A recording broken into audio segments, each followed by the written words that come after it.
Le général Edi Kapen vient de frapper fort et sauve Fachi. Grand Katanga sous contrôle. La ville de Bukavu, l'arrivée des commandos et du renforcement militaire important. Nene Dali Kolekana. Mbote Nabino ba papa, Mbote Nabino ba maman, Mbote Nabino balandi. Yamoloto news, télévision, partout au Bozali. Tozali Kopé Sabino Mbote. Et Tokosen Nabino déjà. Aimez notre émission ici. Partagez. Pour que permettre de connaître surtout de partout. Baye Bapé, Oyozali Kolekana, en République démocratique du Congo, votre pays, notre pays. Alors, pour que vous masolo bandeko congolais, awa na kati ya émission pour que oyeba situation mboka Congo ekomi wapi. Bandeko congolais to solo na bino. Vous savez bien que tous allez kokende pour la signature de l'accord de Washington. Oyo ezali kopanza makita ya complot contre la République démocratique du Congo. Alors, bandeko congolais, je demande simplement à vous, en ce moment précis, en ce moment important, comment il a mis un message. Je soutiens la République démocratique du Congo, bandeko pour l'obtention et que l'accord de Washington est dans la signée. Oui, pourquoi tu révéler nous dans la émission? Le plan obscur, Oyo maintenant, après avoir essayé de déstabiliser la ville-province de Kinshasa, Bangouna Congo, bandeko congolais, qu'est-ce que Tchama Kassi na Bangouna Grand Katanga, ainsi que na Sud Kivu, pour déstabiliser maintenant bandeko au grand total et na objectif ni soit balkanisation, soit ou bien Tshisekedi Andima Kosolola Naba M23 pour que la République démocratique du Congo continue Kozala sous l'emprise, sous l'esclavagisme Yabaï et Yassé. Wanatokoluba, l'Ouganda, le Kenya et le Rwanda. C'est pas pour rien Boyoka Kimwana Museveni Lobi peut contacter en République démocratique du Congo sans que Bisso et AC Tozalana Kacha Masolo. Alors bandeko, aimez déjà notre émission de l'Utoutsousen Abino. Un beau tiers, j'aime.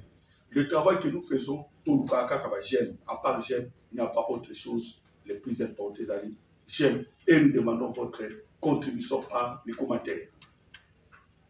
Alors, le pasteur Travis Johnson, alors qui les Congolais doivent prier pour que les démons aient déstabilisé la RDC pendant 30 ans. Et ça, la Moussala est montée de faire échouer l'accord de Washington.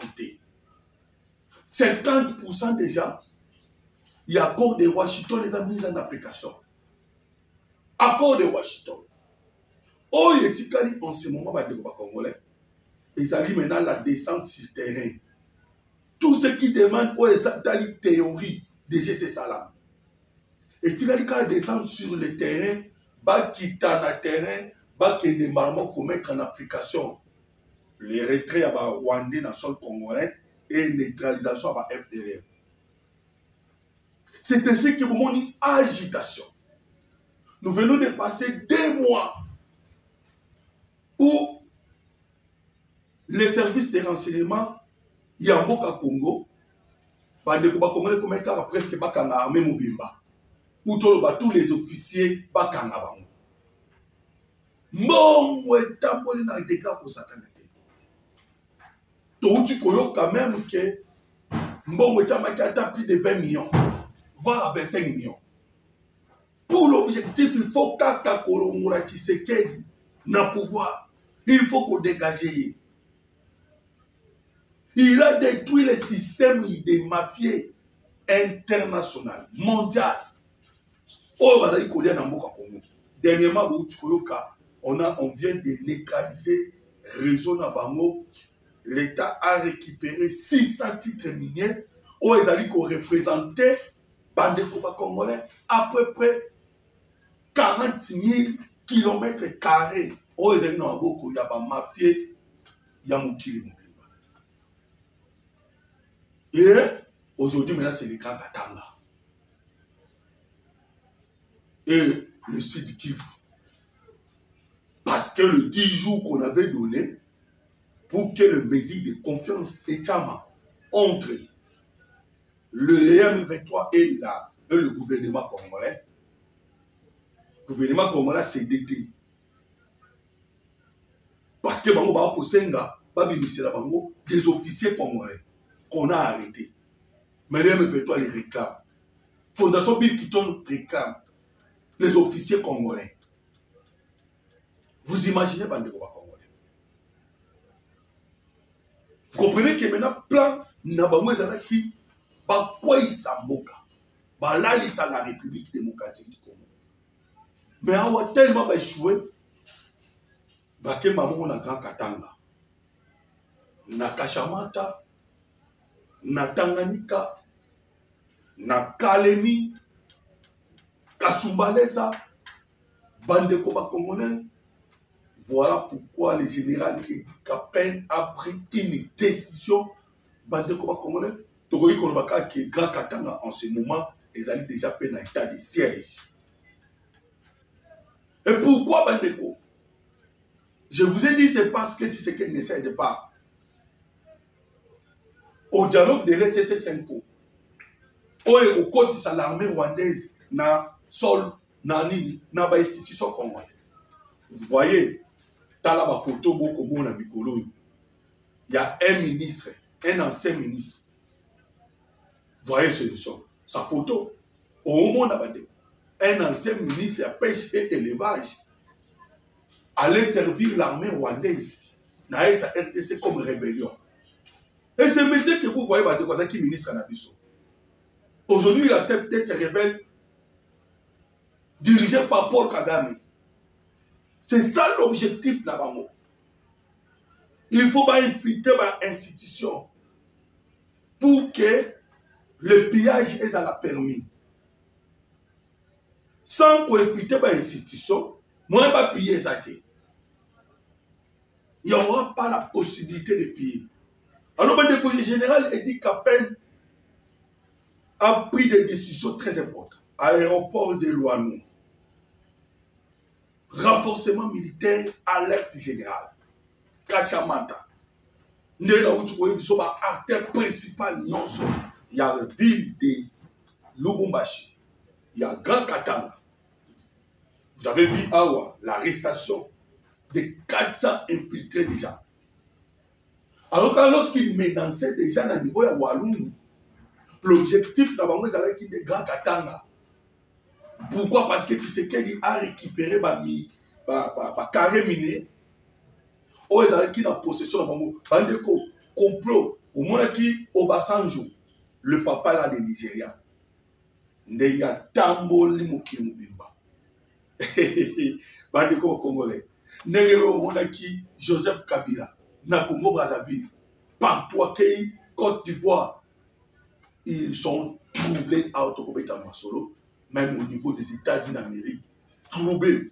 Lobby Bandeko Congolais, il y a eu une réunion secrète entre Massad Boulos, Bandeko Congolais, na niveau Api, na niveau la Suisse. Tokobeta la ville de Soloana. Vous savez que c'est le rôle que la Suisse est en train de jouer. Suisse, derrière qui réclamait Mwanga Tutu. Mais il y a eu une réunion secrète.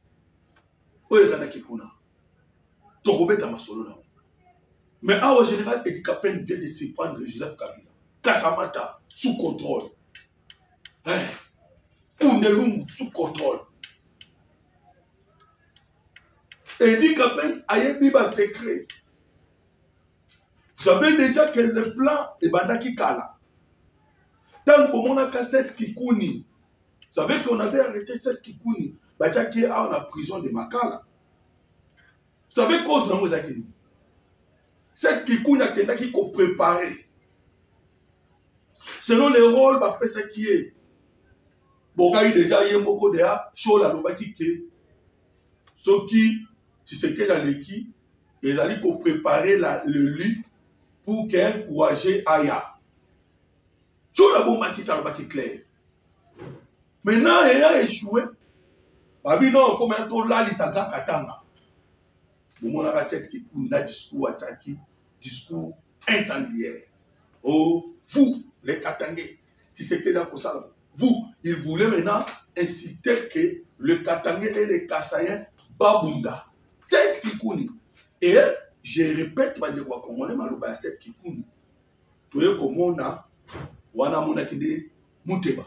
Tu es comme on a, bakonzi, il y a Senko et la société civile, pour te y bandeni, tokoki kosala, pour te dégager Tshisekedi.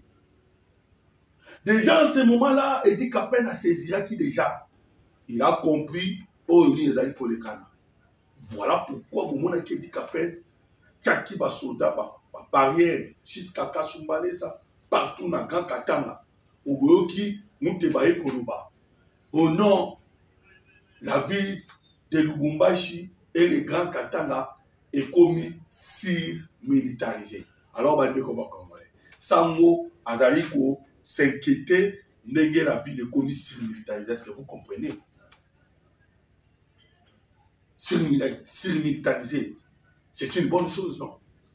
Parce que les militaires sont là pour la sécurité, il y a pas d'Amboka Congo. Et lorsque les militaires qui sont là pour la sécurité du Congolais, où est les Malbadés congolais? Qu'est-ce qui a inquiété Mouteba d'aller faire la déclaration que les Grands Katanga sont militarisés? C'est-à-dire, ils étaient là dans le plan de préparer quelque chose. Souvenez-vous, dans Maloba, Jean-Pierre Bemba, qui les a accusés. Bakende ko démentir. Les accusations à Jean-Pierre Bemba. Bande Koba Congolais. Il suffit simplement qu'Okende otanga le pacte social. Oyo bazali kotamboli batamboli na basali diplomatie na mukili mobimba. Allez lire le pacte social dans Mboka ya Congo.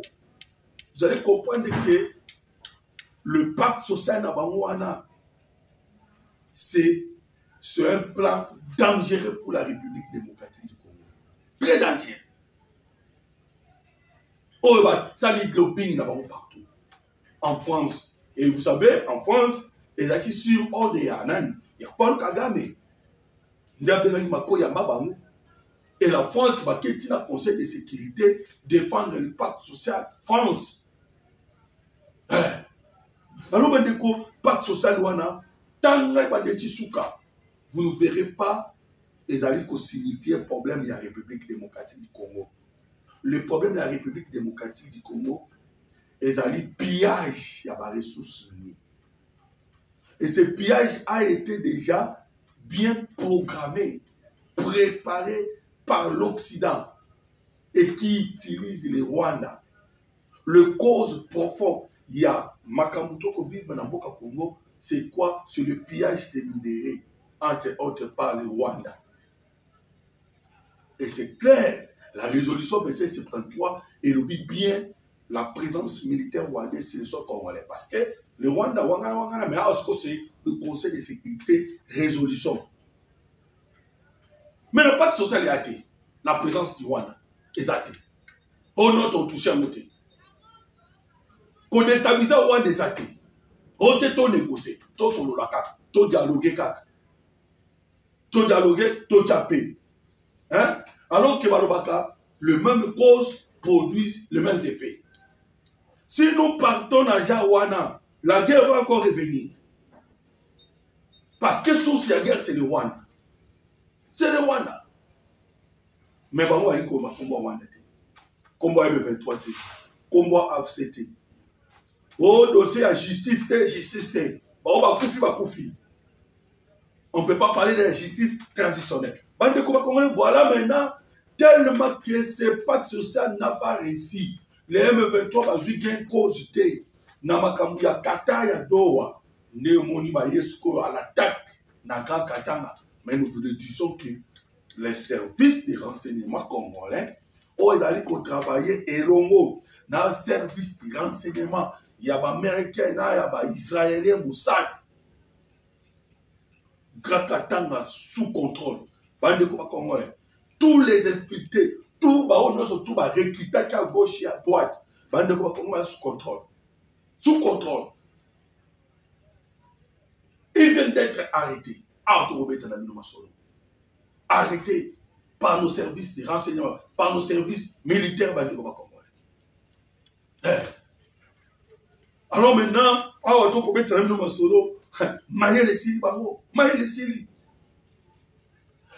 renforcement militaire à niveau ya Sud Kivu. Bandeko, si c'est pas qui neuf, nous vous le disons, les M23 aujourd'hui, ils ne sauront pas faire la guerre avec la République démocratique du Congo. Allez lire le réseau Autobengaka numérique rwandaise où il va défendre la M23. Allez écouter Laurence Kanuka, l'administrateur de la M23. Ils étaient vraiment venus pour passer la forcing. Makenga Longwa Kinazamba, leur chef d'état-major général, à Longwa Kinazamba, a dit Tibukav, tenir discours. Lorsque quand lui il vient, Ndenge bon bazalaka, ba déjà toujours bêta. Mais bah koutani na rapport de force supérieure, pas même les résistances, mais rapport de force supérieure. Bandeko, vous savez que tellement bah Congolais peut bah s'inquiéter pour voir que tout le monde est dans Mboka Mouké, même si on récupère Mboka, les gens disent non, il faut simplement qu'on écrase les Rwanda ou qu'on écrase des Paul Kagame. Voilà ce que pensent les Congolais. Mais je vous l'ai dit que nous avons récupéré plusieurs localités. Tu aurais récupéré ma localité. Vous avez demandé beaucoup à la rébellion. Plusieurs localités. Ils ont senti les rapports de force, les colons. Voilà pourquoi il faut communiquer. Oh non. Tu sais que dit Angi pété. Pourquoi il y a un navire plein de militaires, de blindés, de chars de combat. Ceux qui veulent nous faire la guerre. Oh les Banyamulenge. Oh les Tutsi. Bandi ba discours. Bandi ko ba Congolais. Tous ces discours-là, c'est parce que Bazoui frappe au Bakana quitté. Et vous savez pourquoi Tshisekedi a percé ou notre FARDC va percer militaire. Nous sommes informés en avance que vous, Bandeko, notre faiblesse c'est la qui traîtrise ainsi que le renseignement français. Le renseignement étranger, dans les États-Unis d'Amérique, il y a tant de Biden. Il faut fournir des renseignements dans l'armée rwandaise, il faut fournir des renseignements, il y a Paul Kagame. Mais à Wasiko, nous travaillons avec les renseignements, il y a des Américains. J'étais Paul Kagame, mais qui a comme Kokita. Nous sommes maintenant en avance ces informations. Déjà, Bango va vous préparer, mais déjà nous sommes déjà informés en avance. Voilà le point pour troubler Bango. Ils ne peuvent plus maintenant faire quelque chose. Le ciel et la RDC a déjà verrouillé. Verrouillé. Donc, on a 6 avions. Au dollar ici. Car on a la période. Parce que le Rwanda, avec le système, il y a Tall Can Fight. Le beau solo là, beau bunda. Beau solo là, beau bunda. Lui, il n'a pas laissé. Badara qui n'a pas préparation, mais il s'est invité. Alors, on dit que les gars Katanga sous contrôle, le site qui vous sous contrôle. Alors, on a donné l'occasion, à Rwandais, Baluka, va mettre en application l'accord de Washington, et même que les États-Unis d'Amérique. L'habitant par lui, cette guerre, j'ai mis fin à cette guerre. ils ont le temps d'aller mettre en application l'accord de Washington.